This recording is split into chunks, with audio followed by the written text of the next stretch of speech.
Hello friends आज की इस वीडियो में जो आप मदरबोर्ड देख रहे हैं ये है Asus ROG 5S Pro model का। तो फ्रेंड्स ये फ़ोन हमारे पास डेड कंडीशन में आया है और इसमें भी CPU की ही प्रॉब्लम है। तो इस फ़ोन में भी जो CPU लगी हुई है वो डबल डेकर है।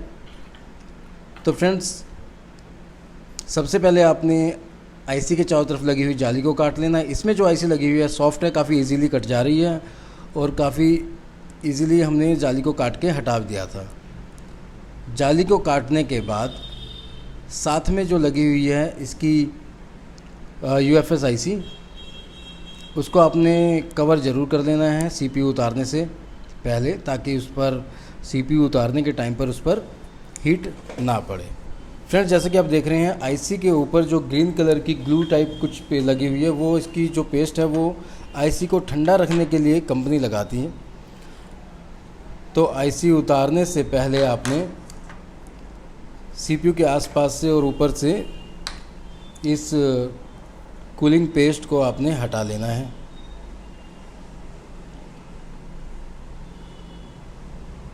ताकि आसपास में लगे हुए कंपोनेंट्स वगैरह ठीक से दिखने लग जाएं कि कौन कौन सा कंपोनेंट किस तरह का कंपोनेंट और किस तरीके से इसके चारों तरफ लगे हुए हैं, ताकि हम इसकी जो ब्लैक सील्ड करने वाली IC को जो सील करने के लिए कंपनी लगाती है ब्लैक पेस्ट, उसको हम काट सकें IC उतारने से पहले। तो फ्रेंड्स IC को हमने अच्छे से क्लीन कर लिया, जैसे कि आप देख रहे हैं कि अब हमें आराम से दिखाई दे रहा है IC के चारों तरफ किस साइड कंपोनेंट्स हैं और किस साइड नहीं है। तो फ्रेंड्स ये बगल में लगी हुई UFS IC को हमने कवर कर दिया है ताकि IC उतारते समय इस पर हीट ना पड़े। अब हम सबसे पहले इसकी चारों तरफ लगी हुई ब्लैक पेस्ट को हटा लेंगे। पेस्ट हटाते हुए आपने ध्यान रखना है कि कोई कंपोनेंट ना हट जाए या निकल जाए। अगर रेजिस्टेंस है तो उसका खास ध्यान रखना है आपने। रेजिस्टेंस को अगर निकल जाती है गलती से तो उसको संभाल के रखना है। तो फ्रेंड्स ऊपर जो लगी हुई है वो है रैम को उतारने के लिए जो हमने मशीन का टेम्परेचर रखा है वो लगभग 320 पर हमने रखा है। रैम उतारने से पहले हल्की सी हमने फ्लक्स पेस्ट चारों तरफ लगा दी है, ताकि अगर IC के चारों तरफ कहीं से भी गैप हो तो उस गैप से जो फ्लक्स पेस्ट हो पिघल के IC के नीचे चली जाए और IC चारों तरफ से बराबर हीट हो और आराम से उतर जाए, उतरने में कोई परेशानी ना हो। जैसे कि आपने देखा हमने रैम को उतार लिया है। अब बारी है CPU को उतारने की। CPU के लिए भी सेम ही हमने टेम्परेचर रखा है मशीन का और एयर 2 पे थी। और आपने CPU उतारने से पहले भी ध्यान रखना है कि जहाँ से आप CPU उतारने वाले टूल को यूज़ कर रहे हैं, IC उतारने वाले टूल को यूज़ कर रहे हैं, वहाँ पर उस साइड IC उतारते हुए कोई कंपोनेंट या कोई रेजिस्टेंस वगैरह ना हट जाए। तो फ्रेंड्स CPU उतारने के बाद बचे हुए सोल्डर को हमने आयरन की हेल्प से हटा लिया है। उसके बाद इसको हम क्लीन कर लेंगे बोर्ड क्लीन करने वाले लिक्विड से। और अब बची हुई बाकी ब्लैक पेस्ट को हम मशीन से और IC उतारने वाले टूल से हटा लेंगे। इस समय हमने जो टेम्परेचर रखा है वो लगभग 280 पर रखा है मशीन का और एयर 2 से 3 के बीच में है। तो फ्रेंड्स ध्यान रखना है आपने कि मदरबोर्ड को साफ़ करते टाइम जो भी पेस्ट है वो अच्छे से साफ़ हो जाए, कंपोनेंट में ना लगी छूटे, नहीं तो फ़ोन ऑन होने में प्रॉब्लम करता है। मतलब CPU वगैरह का अगर आप ठीक से लगा देंगे और पेस्ट आसपास और बोर्ड गंदा हो गया है रिपेयर करने के टाइम पर, तो आपका फ़ोन हो सकता है CPU ओके लगाने के बाद भी ऑन ना हो। तो उस कंडीशन में आपको सर्विस करनी पड़ेगी फ़ोन की अच्छे से। तो स्टार्टिंग से ही आप ध्यान रखें कि जो IC उतारने के टाइम पर बोर्ड गंदा ना हो। मदरबोर्ड हमारा रेडी। अब बारी है IC को क्लीन करने की। जैसे कि आप देख रहे हैं CPU के ऊपर कुछ कैपेसिटर लगे हुए हैं। मैंने पहले की कुछ वीडियो में बताया है कि इन कैपेसिटर्स को बड़ी सावधानी से उतार कर आपने एक जगह पर रख लेना है, क्योंकि इनको वापस हमने दोबारा लगाना है। इस IC पे से कैपेसिटर हटा इसलिए मैं रहा हूँ क्योंकि मेरे पास सेम इसकी स्टेंसिल यानी कि जाली नहीं है IC रिवॉल्व करने वाली। तो मुझे इस IC को यूनिवर्सल जाली में रिवॉल्व करना होगा, और अगर यूनिवर्सल जाली में हम रिवॉल्व करेंगे तो कैपेसिटर की वजह से जाली सेट नहीं बैठेगी IC के ऊपर। तो इसलिए हम सबसे पहले सभी कैपेसिटर को निकाल कर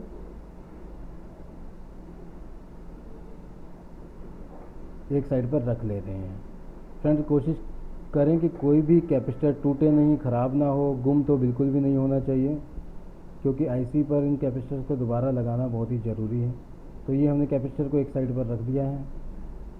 अब हम आईसी को क्लीन कर लेंगे। आईसी के ऊपर लगी हुई ब्लैक ग्लू को हटाने के लिए मशीन का टेम्परेचर 280 पर रखा हुआ है हमने, और एयर जो है वो 2 पर रखी हुई है।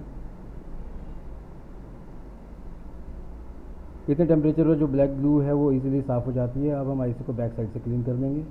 जैसे कि आप देख रहे हैं सेम टेम्परेचर।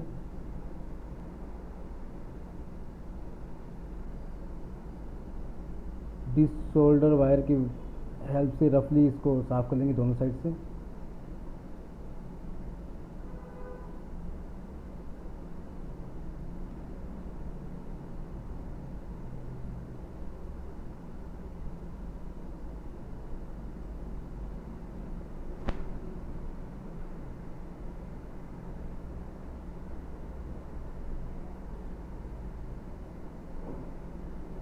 सीपीयू हमारी साफ़ हो गई है। अब हम आईसी को रिवॉल्व करने से पहले सीपीयू के ऊपर जो कैपेसिटर लगे हुए थे जिनको हमने हटा दिया है, उनके प्रिंट पर हम मास्किंग ग्लू लगाकर उसको सुखा लेंगे। नहीं तो यूनिवर्सल जाली में जब हम आईसी को रिवॉल्व करेंगे तो आईसी के जाली के होल से पेस्ट यहाँ पर भी जाएगी, पीपीटी पेस्ट, और यहाँ पर जाने की वजह से आईसी को रिवॉल्व करने में बहुत ही प्रॉब्लम आएगी। मतलब आईसी ठीक से रिवॉल्व नहीं होगी, हो सकता है रिवॉल्व हो ही ना, या काफ़ी परेशानी आएंगी उस तरह से अगर हम उनको कवर नहीं करेंगे तो।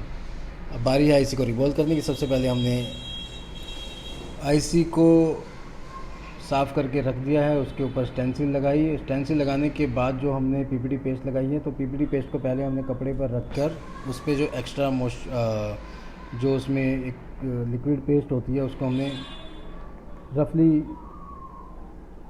साफ़ कर दिया था।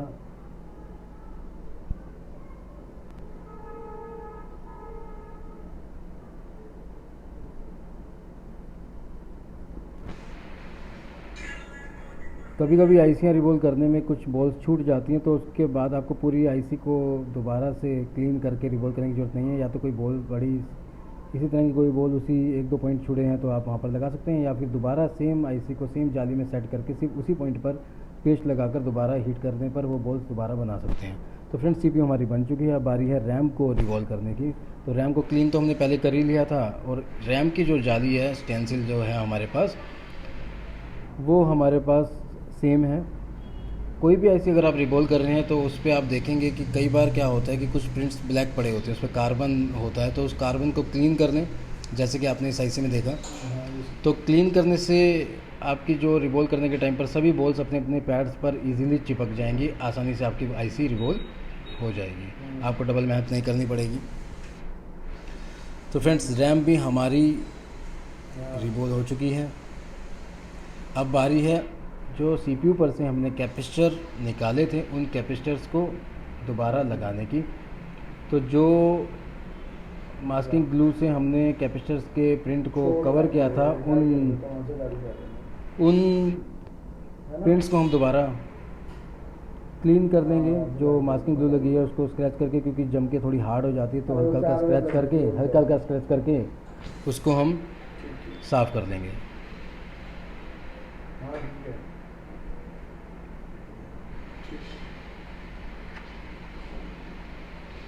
जिन कैपेसिटर्स को हमने निकाल के रखा था उन पर कुछ कैपेसिटर पर सोल्डर थोड़ा ज़्यादा लगा हुआ है, तो उन सोल्डर्स को हम साफ़ कर देंगे डिसोल्डर वायर पर। डिसोल्डर वायर पर रखकर हम साफ़ इसलिए कर रहे हैं क्योंकि जो भी एक्स्ट्रा सोल्डर इन कैपेसिटर्स से लगा हुआ है, तो डिसोल्डर वायर उन सभी कैपेसिटर्स के एक्स्ट्रा सोल्डर को अपने अंदर खींच ले रहा है। ऐसा करने का जो रीज़न है वो ये है कि अगर कैपेसिटर पर ज़्यादा सोल्डर लगा होगा और हम सीपीयू पे जब उसको लगाएंगे तो सीपीयू पे उसकी हाइट बॉल के बराबर हो जाएगी। तो कुछ सीपीयू लगाने के टाइम पर बॉल्स जो सीपीयू पे जो हमने आईसी को रिवॉल्व किया है वो बॉल्स हो सकता है कि सभी बॉल्स अपने मदरबोर्ड पर अपने अपने पैड्स पर सेट ना हो पाए या चिपक ना पाए। तो फ्रेंड्स कैपेसिटर को हमने क्लीन कर लिया है अच्छे से। अब बारी है कैपेसिटर को वापस सीपीयू पर लगाने की। तो लगाने से पहले हमने हल्की हल्की पेस्ट लगा ली है ताकि एयर से कैपेसिटर उड़ ना जाए। कैपेसिटर को वापस लगाने के लिए हमने जो टेम्परेचर रखा है वो 260 रखा है, और एयर लगभग मतलब बिल्कुल स्टार्टिंग की पोजीशन पर एयर रखी है, मतलब एक पॉइंट पर हमने एयर को रखा हुआ है।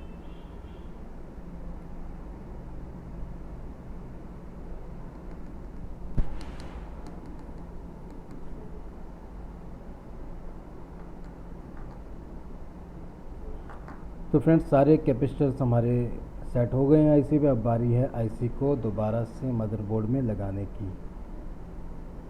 फ्लक्स पेस्ट को हमने चारों तरफ फैला लिया है। अब आईसी की डायरेक्शन चेक करके आईसी को मदरबोर्ड पे सेट करना है आपने।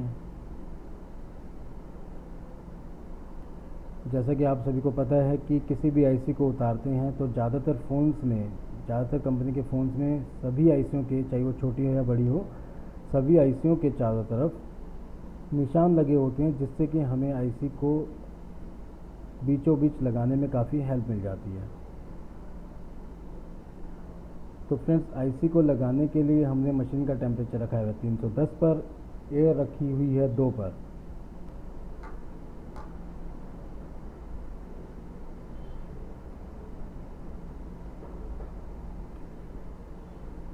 जब आपको लगे कि आईसी हमारी लग गई है तो एक बार उसको हिलाएं ज़रूर, बिल्कुल हल्का सा हिलाएं या ऊपर से दबाएं।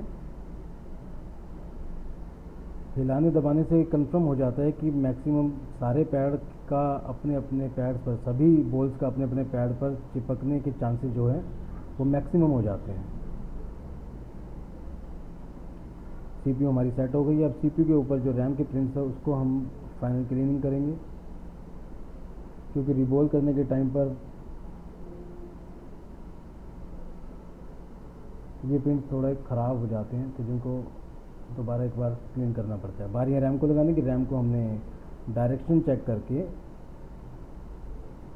सीपीयू के ऊपर सेट कर दिया है, और अब हम एयर को जो है वही हमने 310 पर रखा हुआ है, और एयर को हीट को हमने 310 पर रखा हुआ है और एयर को 2 पॉइंट पर। सेम जिस तरीके से आपने सीपीयू को लगाने के टाइम पर हिलाया था, उसी तरीके से आपने रैम को भी हिलाना है।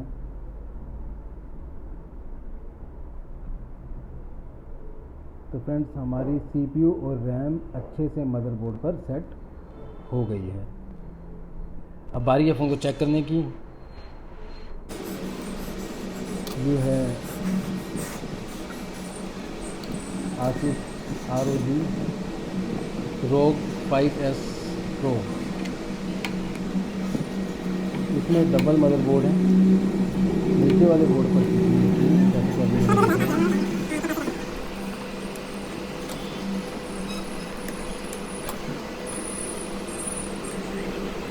फ़ोन में डबल बैटरी है, क्योंकि गेमिंग फ़ोन है। गेमिंग फ़ोन में बैटरी बैकअप ज़्यादा होना चाहिए, तो कंपनी ने इसलिए डबल बैटरी लगाई हुई है। बीच में एक मदरबोर्ड है। पहले मेन बोर्ड नीचे लगा है, उसके बाद सभी ज़्यादातर मैक्सिमम जो फ्लैक्स केबल्स हैं, यानी कि जो पत्ते हैं, वो नीचे वाले मेन बोर्ड पर ही कनेक्ट हो जा रहे हैं। उसके बाद ऊपर वाला बोर्ड कनेक्ट होगा, और जो बचे हुए कुछ पत्ते हैं वो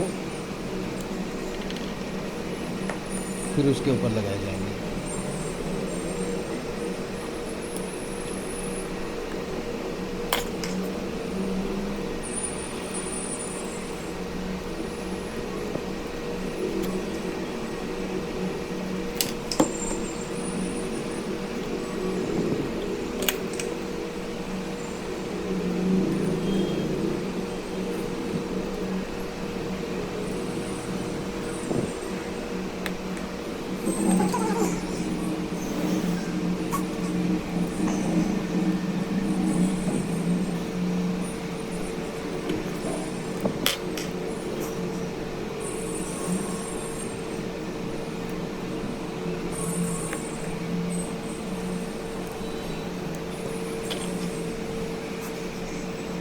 वो फ़ोन हमारा पैक हो गया। तो फ्रेंड चेक करते हैं ऑन होता है कि नहीं। फ़ोन हमारा ऑन हो गया है। 80% काम कंप्लीट है। अब देखते हैं पूरा ऑन होता है कि नहीं। फ़ोन आगे बढ़ रहा है। फ्रेंड्स फ़ोन हमारा पूरा ऑन हो चुका है। अगर आपको वीडियो पसंद आई हो तो वीडियो को लाइक कीजिए, शेयर कीजिए। अगर आप चैनल पर नहीं हैं तो चैनल को सब्सक्राइब कीजिए। थैंक यू दोस्तों।